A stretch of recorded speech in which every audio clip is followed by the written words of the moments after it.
All right, so we're back with 365 days of prayer for life. And today we're going to do the daily bread and the daily prayer for Tuesday, October 14th.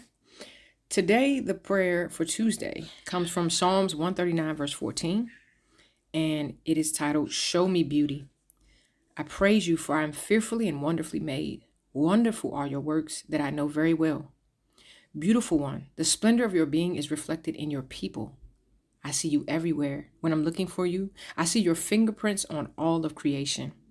I long to see the fullness of your glory. Oh, for that day when all things are finally made right and there are no more mysteries, no more veils or shadows. I long for wholeness that lasts not just in me, but all of creation. How wonderful it will be. In the waiting, God, I will not stop searching for your beauty.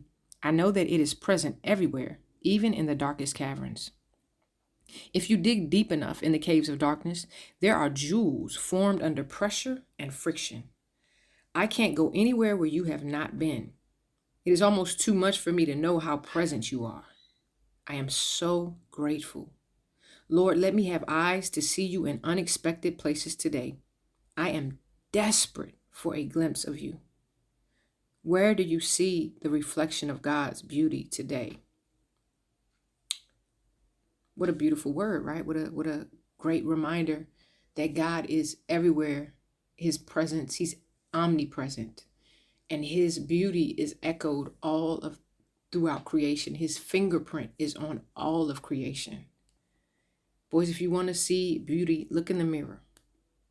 And not to be vain, not to be conceited or arrogant or prideful or full of yourself, but to really give God the glory. Because the fact that we woke up today and you have eyes to see yourself in the mirror, that is something to be so grateful for. I watched a eye doctor who was once an atheist say that he didn't believe in God until he got into school for ophthalmologists. It's an eye doctor for optometry. And he said when he learned about the eye, he could no longer deny that God was real, because the eye has more cells in it than there are stars in the universe. And that is just, he said that is beyond coincidence. Like there's no way that the incredible design of the eye is by chance, it's happenstance. So if you looked at a really nice car, you wouldn't think it just so happened to be like that. Someone had to make it. And so praise God for the trees, for the birds, even for the insects, for our home, for our bodies, for the clothes we wear, for every little thing that we have. There's beauty in that because his grace is in that. His love is in that. His mercy is in that.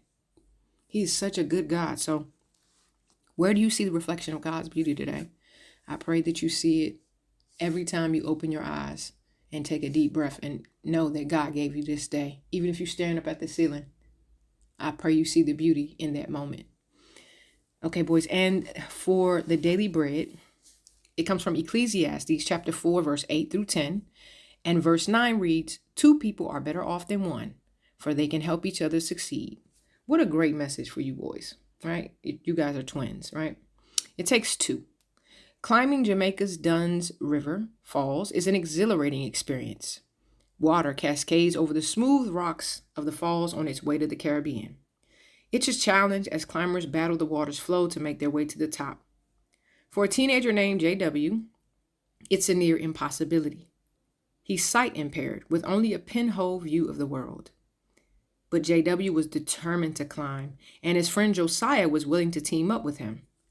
Josiah was JW's eyes, telling him which slippery rocks to avoid and where to put his hands and feet. And JW was Josiah's heart, showing him what courage looks like. So much of life is like that daunting climb. We shouldn't walk alone. King Solomon points us to that truth. 2 people are better than one, for they can help each other succeed. Both Josiah and JW were attempting something special, and they could do it only in tandem. The passage continues. If either person falls down, one can help the other up. But neither fell and neither failed. Together they reached their goals. God's design for people, presented clearly by Solomon and demonstrated vividly by these 2 teenagers, is that we work together. The tasks God calls us to do are best done with others, each using what skills and emotions God has given to bring an outcome that points to Him. Why is it important to serve with others? How does it feel when you team up to point people to God? Dear God, please help me team up with you and others to accomplish your mission on earth. A great word for you boys. You boys are brothers. You boys are twins. And I pray, that you always embody the spirit of cooperation between one another, that you know how to work together. And in you guys knowing how to work together, I pray that you're not limited to only working between yourselves, but that expands, that you're able to work with other people just as effectively, right? Because it takes two. It's so crazy because, yesterday, which was actually Tuesday, the day that I was supposed to do this word, I had a moment. I mean, I've been giving all my emotions and everything to God. And you boys are so young, and I pray that you don't have to see this, and remember this. But raising you guys by myself is very, very hard. It is extremely hard. And I know that God did not design it for me to be doing all of this work day in, day out by myself.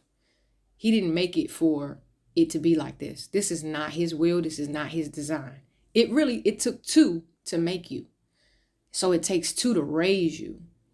And I mean 100%. Two people giving 100% of their effort, 100% of their time to this, right? To raising you guys.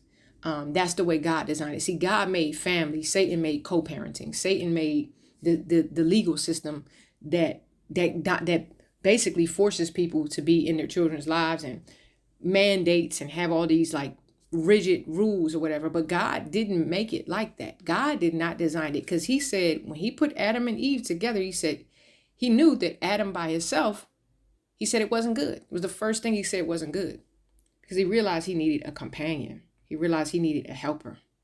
And so in this space, I just know God didn't design it for like this. But because of my choices, because of my sin, I've ended up in this space. But God is so gracious that I know that He is the one who is my helper. He is the one who keeps me. He is the one who is my teammate. He's the one who's serving with me. And I know that in due time, he's gonna have the right people that are gonna help me do this too. It's just, but it's designed the way that God designed it, sons, is for you to have a family, right?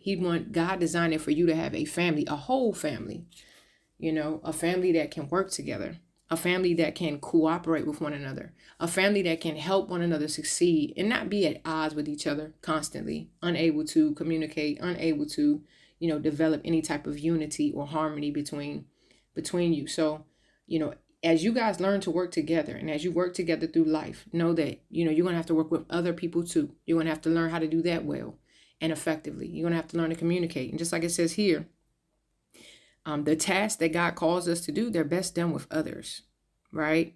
And He gives each one of us what is the skills and emotions to bring an outcome that points to Him. So you might feel one way, your brother might feel one way. Y'all put your feelings, and you got a different skill, he got a different skill. You put your feelings together, then you're going to meet a woman, and she's going to have her feelings, and you're going to have your feelings, and she's going to have her skills, and you're going to have your skills, and you're going to put those together and learn to work together, because it takes two. And maybe you won't, not saying, I'm not saying that that's the ultimate goal in life is to meet a woman and have a family, but just so that it happens that you do. Say that it happens that you do. Say that that's God's will for your life. Maybe it's God's will for you to serve Him entirely. I don't know what God's will for your life is, but in due time you'll find that out. And if it is His will, and if it is your desire, because He'll put that in your heart, if that's what you want as a wife and a family, you're going to have to learn how to work and cooperate with somebody else, how to honor and respect someone else, how to, like this passage says, one person was the eyes, the other person was the heart. So you might have the eyes in a situation, but not the heart. You have to have also the wisdom and discernment to know which one you are at which given point. Okay, but it takes two. And so I asked, dear God, please help me to team up with you. First and foremost, we got to team up with God. We have to team up with God first and foremost, and others, to accomplish your mission on earth. I pray that you boys accomplish your mission here on earth. I'm praying over that mission every single day, that it is one that is rooted in God, not rooted in selfishness, not rooted in the way of this world, not rooted in the way of this wicked system of things, not rooted in your flesh, not rooted in your mind, because the mind, the flesh, and the heart are all weak. But where you're going to get your strength from is God. Where you're going to get your righteousness from is God. The truth, it comes from God. All of it comes from him.